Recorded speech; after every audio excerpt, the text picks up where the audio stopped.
Welcome to my channel Muktavali. మొట్టమొదటి jet airliner. మొట్టమొదటి jet airliner de Havilland Comet. ఇది jet set అనే కొత్త సామాజిక విషయం యొక్క ఆవిర్భావానికి నాంది పలికింది. 1950 దశకంలో జెట్ విమాన ప్రయాణం అనేది దానిని భరించగలిగే వారికి అత్యంత విలాసవంతమైనదిగా మారింది.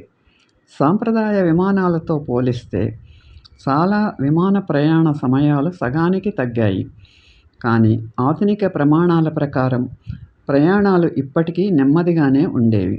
మే 1952లో ప్రపంచంలోనే మొట్టమొదటి జెట్ ప్యాసింజర్ సర్వీస్ లండన్ నుండి జోహాన్స్బర్గ్ వరకు వెళ్లే British overseas Airways corporation BOAC విమానం దక్షిణాఫ్రికాకు 18.5 గంటల ప్రయాణంలో 5 చోట్ల ఆగింది.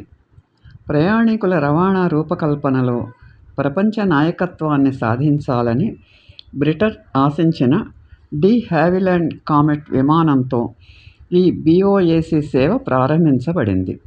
1944 నుండి అత్యంత గోప్యంగా ఉంచబడిన ఒక పారిశ్రామిక రహస్యంగా అభివృద్ధి చేయబడిన కామెట్ జూలై 1949లో తన తొలి విమాన ప్రయాణం చేసింది. జనవరి 1952లో సరుకు రవాణా సేవలోకి ప్రవేశించింది.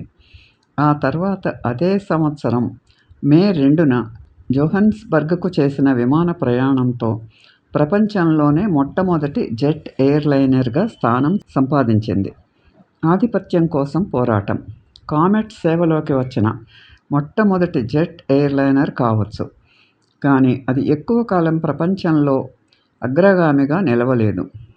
డి హావిలాండ్ యొక్క గర్వకారణమైన ఆ విమానం దక్షిణాఫ్రికాకి ఎగిరిన 3 నెలల తర్వాత US తయారీదారు బోయింగ్ ఒక సైనిక మరియు పౌర రవాణా విమానాన్ని అభివృద్ధి చేయడం ప్రారంభించింది. అది 1955లో బోయింగ్ 707గా ప్రయాణికుల సేవలోకి ప్రవేశించింది.